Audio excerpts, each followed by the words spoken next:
What's up, guys? Mike here from Ekim Knives, and I'm back with another video finally.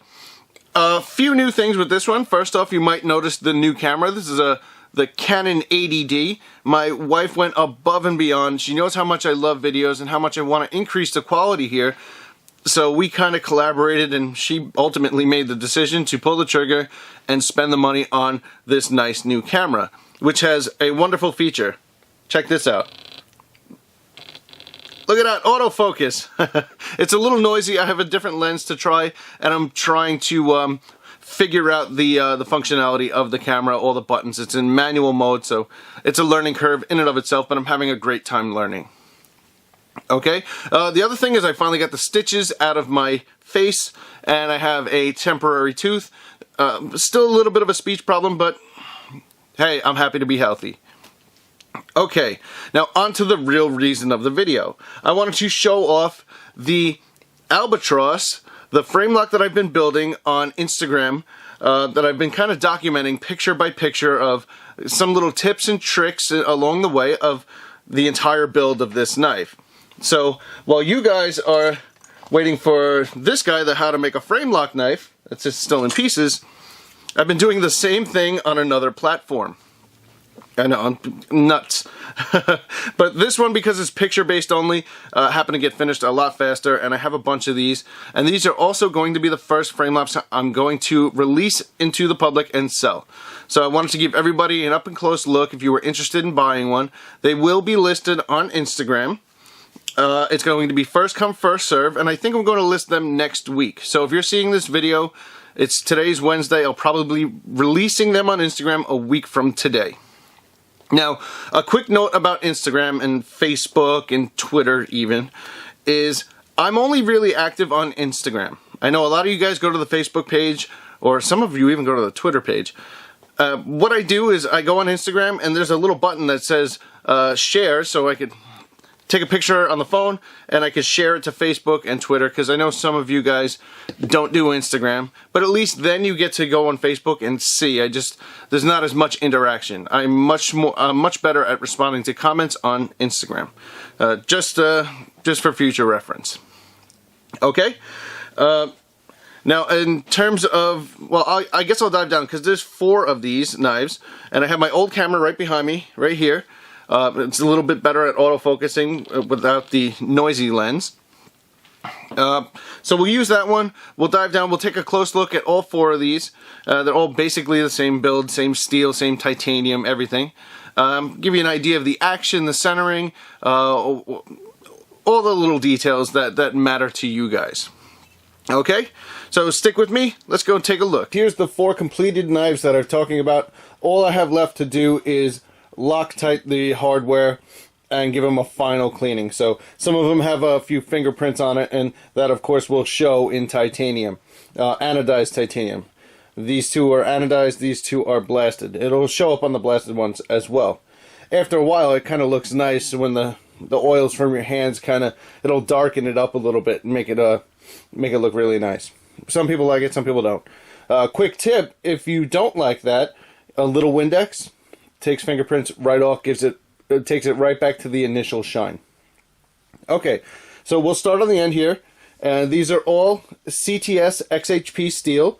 They're all full titanium scales, all contoured, so you can see the convex shape of them, to give it a nice feel in the hand and also remove a lot of weight doing it that way. Some of them are anodized, like I said. Like this one's anodized, has a clip, and the backspacer is anodized titanium. These 2 are blasted, 100% blasted. This one's blasted with satin flats. So we'll start off on this side. We'll give it a quick wipe. All the blades are satin finished. Some of them are a high gloss, some of them are a standard satin, like this one is a standard satin. You can see there. See what I mean about those fingerprints? There we go. That's better. All the edges are chamfered. So back here, you're not going to cut yourself on one of my knives back here. I chamfer everything the best I can. The back spacers all have that integrated lanyard loop if you choose to use that. And like I said, this one has the satin flats on the clip and on the side of the backspacer, but blasted to match on the edges. Okay, this one, give you an idea of the lockup. Nice early lockup. They're all very solid. And no stick. Give you an idea of the centering. And the action. Nice quick action. And kind of, this one especially drops free of its own weight.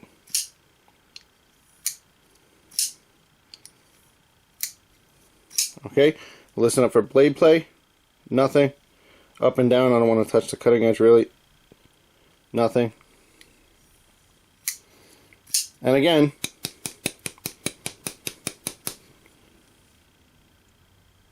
no stick with a solid lockup.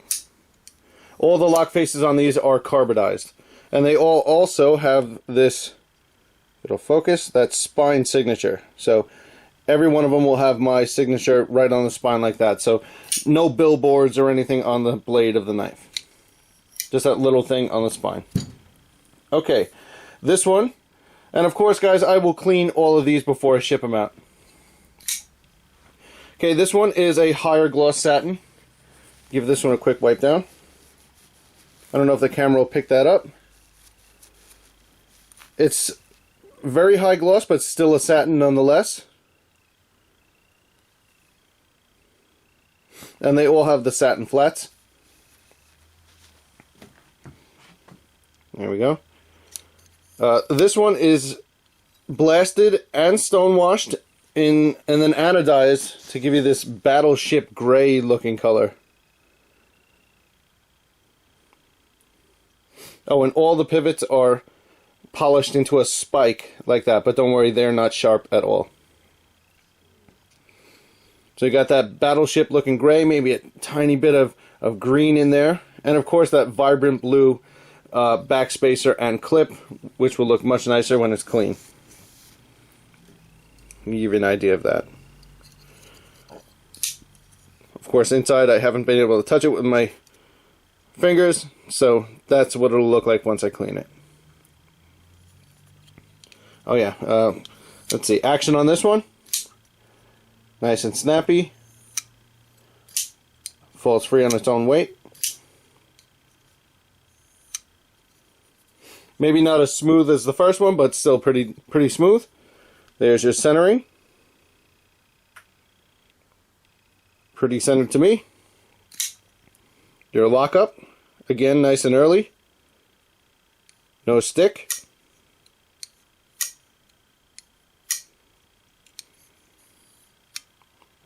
And of course, I like these little details where they're flush fit on the edges and just little details. And of course, everything is chamfered, and the pocket clip has that nice retention to it. It still has that spring property, so it's not going to be a pants destroyer. Okay, next up we got this one is 100% blasted. Again, we'll give this a quick wipe down. Okay, so 100% blasted, that nice fine bead blast, glass bead blasting. Oh, jeez. With the clip and the backspacer to match. Again, with a shiny pivot and my fingerprints. That's free. This is the normal satin. That's going to bother me. Now I have to wipe it down again. There you go, that's the normal satin. Give you an idea of the lockup on this one, nice and early. Again, no stick.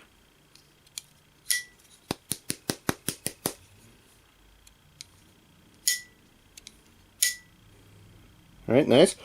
Giving a nice hard wrist flick. Ooh, a little bit of stick there. There we go.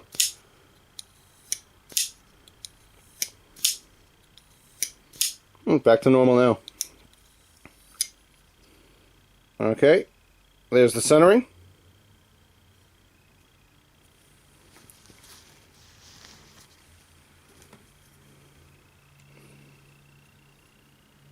There we go. And again, these are all contoured. I think this coloration is my favorite of the bunch, and I really wish I would have wrote down the voltage for it. This is blasted and stonewashed, and then anodized this kind of iridescent, so depending on how you shift it in the light and where your oils from your fingers get on it, it turns from a greenish blue to a purplish in there. This is a high gloss satin. So a nice high shine satin, but still a satin nonetheless.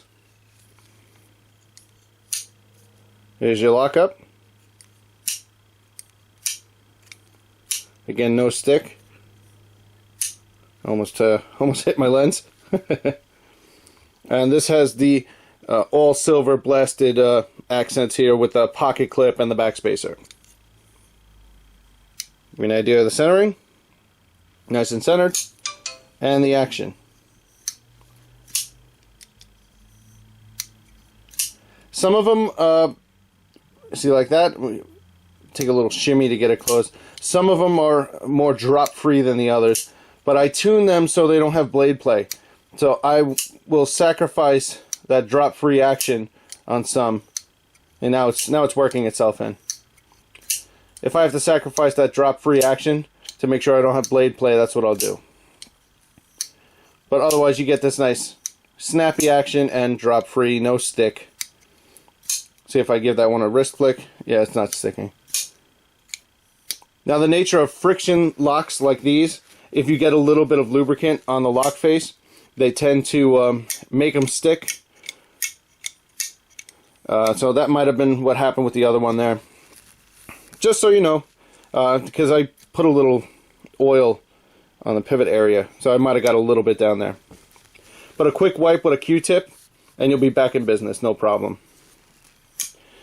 And of course, I don't do any Sharpie marker tricks, so you could see there's no Sharpie on mine to make it not stick. Just geometry and carbonizing. See, no Sharpie. Okay, so that's it for this one, guys. Hopefully you find this a little helpful. Maybe you saw some tips and tricks you could use in your own designs. And if not, let me know what you think of them. This is Mike here from Ekim Knives, and I'll catch you on the next video.